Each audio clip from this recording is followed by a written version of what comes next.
We had some very good news last night. The Houthis have announced that they are not, or they've announced to us at least, that they don't want to fight anymore. They just don't want to fight. And we will honor that. And we will stop the bombings.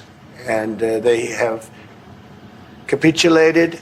But more importantly, we will take their word. They say they will not be blowing up ships anymore. And that's what the purpose of what we were doing. So that's just news. We just found out about that. That's good right there, Gary. We'll cut there. So listen, I just have to say, we'll see. So far, and I checked literally right before we came on air here, and so far there's no official confirmation from the Houthi side. They haven't said anything one way or the other. But I would be really shocked if that happened, because we've had all this experience for almost a full decade of them, everything from the Saudi Arabians to the Israelis to the Biden administration, now the Trump administration. It just seemed unlikely that they were suddenly going to give in, but now, at least according to Trump, they have. What do you think about it? Let me go get my hip waders on so I don't, as I'm stepping through all the male bovine excrement around here, I don't dirty up my nice looking shirt. Look, this is Trump declaring victory. We win. So, hey, everybody out, without having to admit that we lost. The Houthis are not going to stop fighting. They've suffered some terrible damage in the last few hours from Israeli airstrikes on both the airport and the port of Hodeidah. But I had conversations with Pepe Escobar, and Pepe was in Yemen within the last month. The Yemenis, they've been fighting this war now for 10 years. They're not going away. They're not giving up.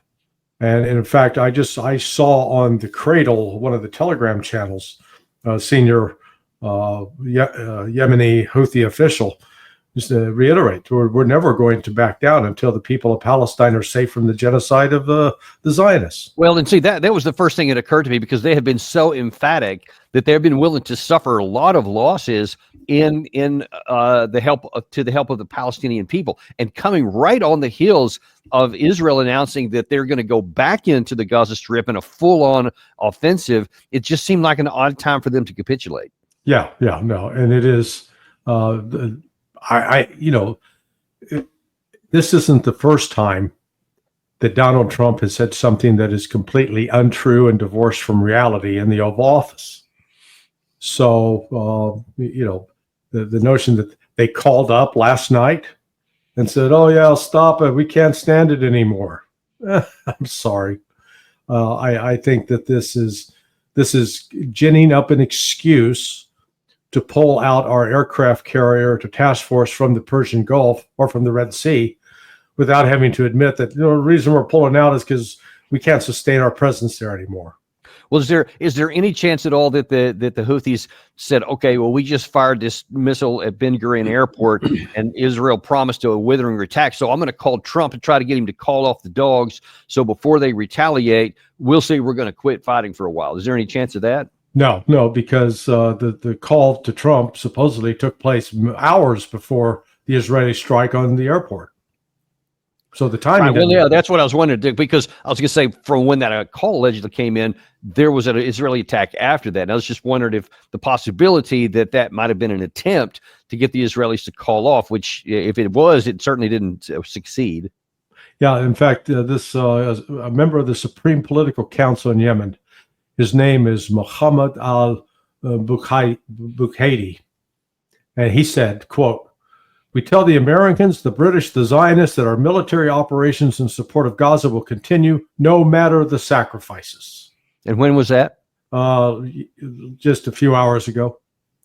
Oh, okay. So the Zionists, that would have come after the phone call from last night. Or around the same time that he alleges that the phone call took place. I doubt if there's a phone call. I mean, he claims, this is like Haley Joel Osment from that movie where he says, "I see dead people." He's talking to people that aren't there. He's been talking to Xi, claims he's talking to Xi, and the Chinese go, "What? We haven't talked to him." You know, He was asked if we'd let that clip play a little bit longer. Toward the end of that, he was asked by one of the journalists in the Oval Office, what was your source? And he started laughing. He said, "Oh, well, it's a really good source." "So you think so, Marco?" "I think it's a really good source." So he wouldn't say what the source was, only that it was really good. Yeah. So I guess we'll find out. I mean, that's the bottom line. Is right now all we have is a statement from the president, and there's no countervailing threat or statement yet from the Houthis. We'll certainly be watching that, but as of right now, it's certainly an eye opener, I guess, at the least.